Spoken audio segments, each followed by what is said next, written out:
اللهم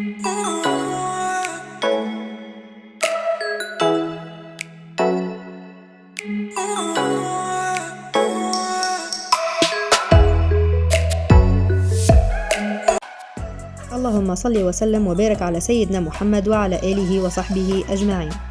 كما تشوفوا فيديو اليوم باش يكون على تمليح الفلفل. حبيت نتشارك معكم طريقتي، حاجة بنينة برشا، سيرتو تبدأ مرافقة البرشا أطباق، فقلت علاش لا نشارككم الطريقة اللي أنا باش نعملها في تمليح الفلفل.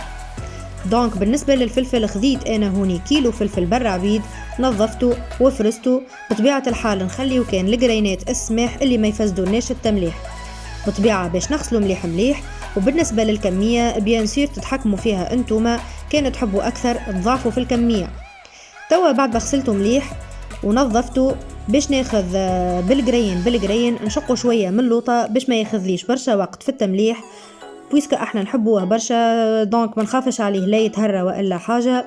نشقه شوية باش في ساعة يتملح، وديجا مش يطول معناتها في ساعة يوفالي.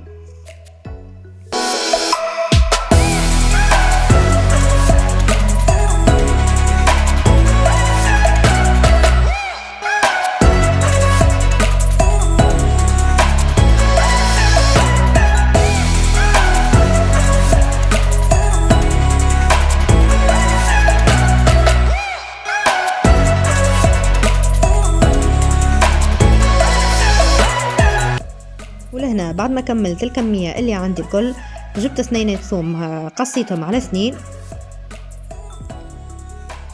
وجبت زيادة الملح بيان سير،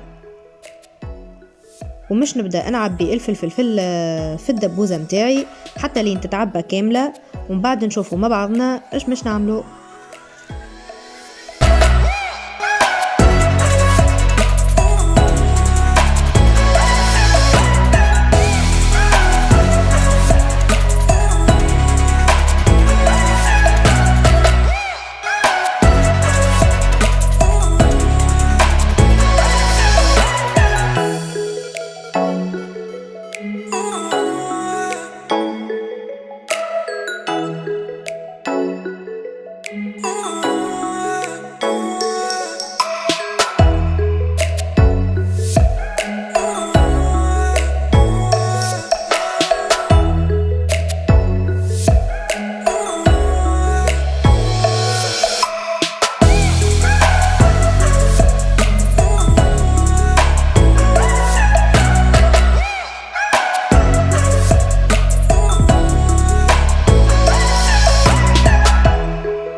وكيما ريتو نعمل جرينات فلفل ونعمل شوية من الثوم، مرة فلفل ومرة ثوم، باش الثوم يجيني موزع على الدبوسة كاملة، ما تقعدش بلاصة فيها وبلاصة ما فيهاش.